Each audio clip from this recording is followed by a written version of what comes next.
you know, we know how to pay our debt of gratitude. Kayong lahat, actually heroes na kayo. Walang problema yan. Kaya most of you will go back. Nandito si Ermi Gutierrez, siya yung may-ari ng trust trade. Alam mo niya, sabi niya, yung mga sundalo doon, meron siyang proposal. Magbigay siya ng baril sa inyo, Glock 30. Kasi Duterte, Glock 30. Bigyan niya kayong lahat.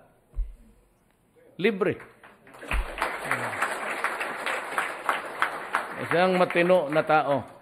Hindi niya nagpabili ng paltik kagaya sa iba.